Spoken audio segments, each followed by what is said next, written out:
Friends, ఈ వీడియోలో నేను ఒక కొత్త కీబోర్డ్ అండ్ మౌస్ ని అన్బాక్సింగ్ చేసి చూపిస్తాను. ఇది వచ్చేసరికి డియాజో RGB keyboard and mouse combo అనమాట. దీని యొక్క ప్రైస్ అమెజాన్ లో చూసుకున్నారనుకోండి దాదాపుగా ఒక 600 నుంచి 800 మధ్యలో అయితే ఉంది. మనం చూసుకున్నాం అనుకోండి, ఫస్ట్ ఒక కీబోర్డ్ అయితే ప్రొవైడ్ చేశారు అండ్ దాంతో పాటు ఒక మౌస్ ని కూడా ప్రొవైడ్ చేశారు. ఫ్రెండ్స్, కీబోర్డ్ చూసుకున్నారు అనుకోండి, ఇది మనకి కీబోర్డ్ అయితే కంప్లీట్ గా మీకు ప్లాస్టిక్ అనమాట. అండ్ ఫ్లెక్స్ చూసుకున్నారు అనుకోండి, ఫ్లెక్స్ కూడా మీకు కొంతవరకు ఉంది. ఈ కీబోర్డ్ అంతా కూడా మనకి ప్లాస్టిక్ బిల్డ్ అయినప్పటికీ కూడా నాకు కొంతవరకు పర్వాలేదు అనిపించింది. అండ్ ఆర్జీబీ గురించి మాట్లాడుకున్నాం అనుకోండి, ఆర్జీబీకి ప్రత్యేకించి ఒక స్విచ్ అయితే ఇచ్చారనమాట.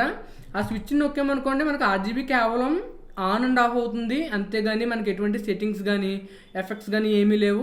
ఈ బడ్జెట్కి నేను ఎఫెక్ట్స్ గట్రా ఉండాలని కూడా మనం అసలు ఎక్స్పెక్ట్ చేయకూడదు. కీస్ అనేవి కొంతవరకు హార్డ్గా ఉన్నట్టయితే అనిపించింది. అండ్ మౌస్ గురించి మాట్లాడుకున్నాం అనుకోండి, మౌస్ కూడా నాకు పర్వాలేదని అయితే అనిపించింది. ఇందులో మనకి డిపిఎస్ సరికి 800 ఇచ్చారు, 1000 ఇచ్చారు, అలాగే 1200 కూడా ఇచ్చారు.